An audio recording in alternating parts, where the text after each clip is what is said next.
Saudaraku yang dirahmati oleh Allah, banyak sekali tentang suatu hal yang saudara-saudara kita belum banyak tahu. Satu hal yang mau saya ceritakan ada tentang penyakit.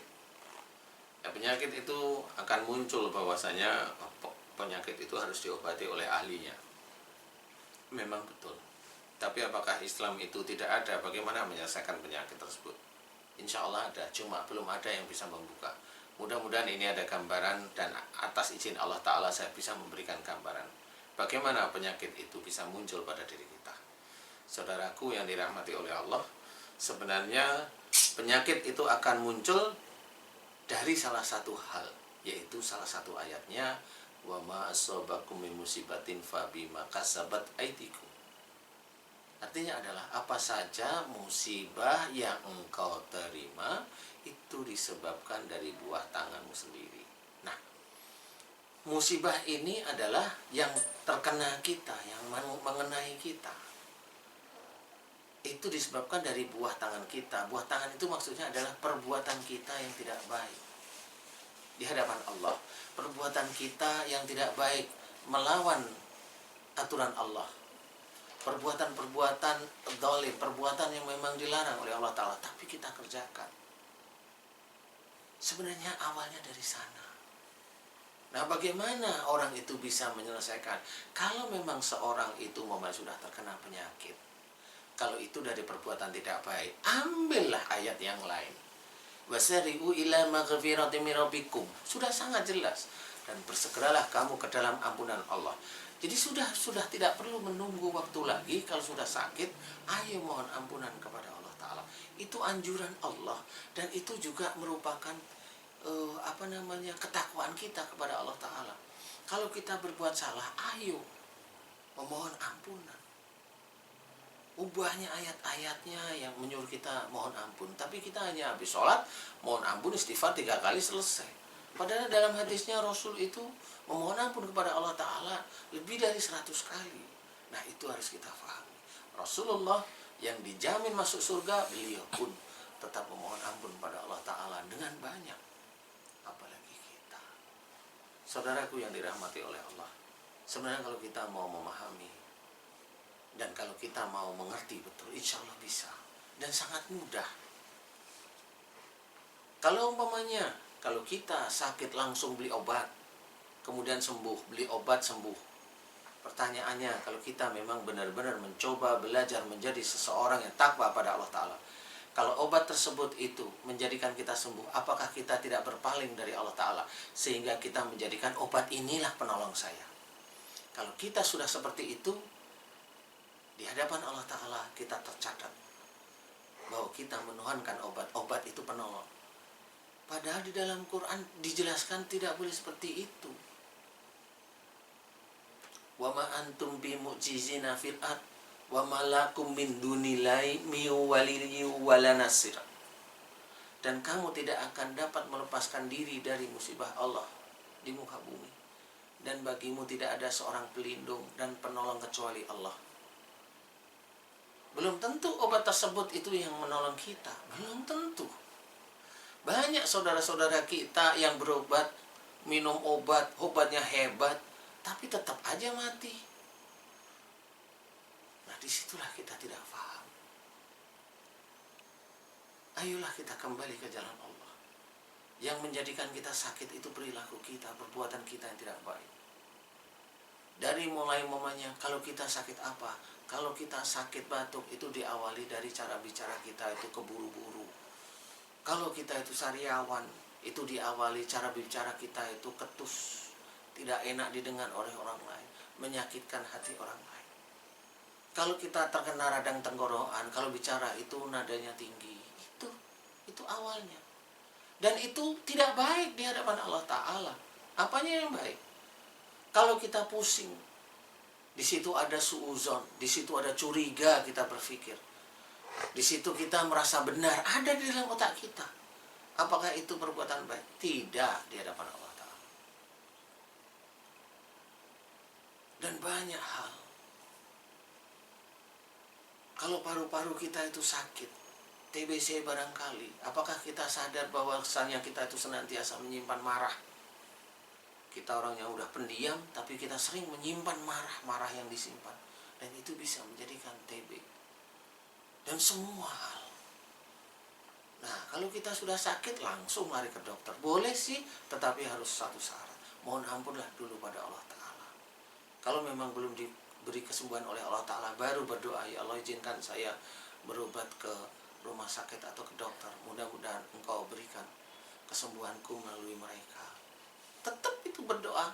Tapi apakah kita itu sering berdoa seperti itu kalau kita sakit? Yakin?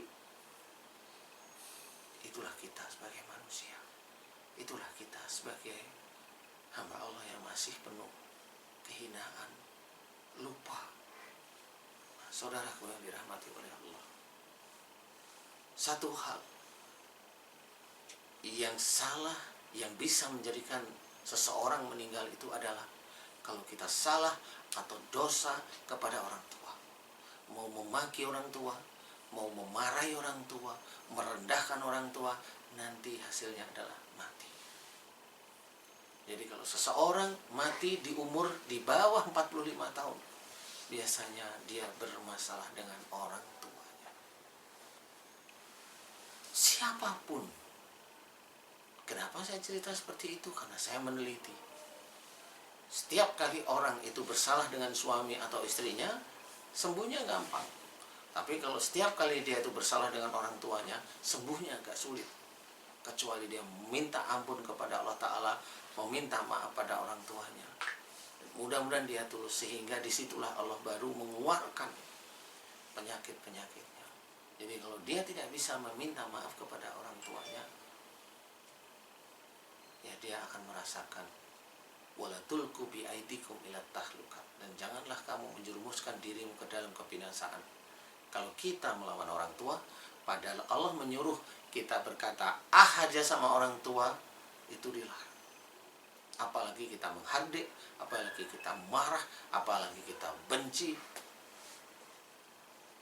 Maukah kita meninggal dalam kondisi berbuat jahat? Dalam salah satu firman Allah Ta'ala, kalau seseorang berbuat kejahatan, kemudian dia belum meminta ampun kepada Allah Ta'ala, kemudian dia meninggal, itu dosanya belum diampuni oleh Allah Ta'ala. Maukah kita seperti itu? Mudah-mudahan kita termasuk bukan golongan yang seperti itu. Jadi ayolah kita memahami bahwasanya sakit itu dari perbuatan kita.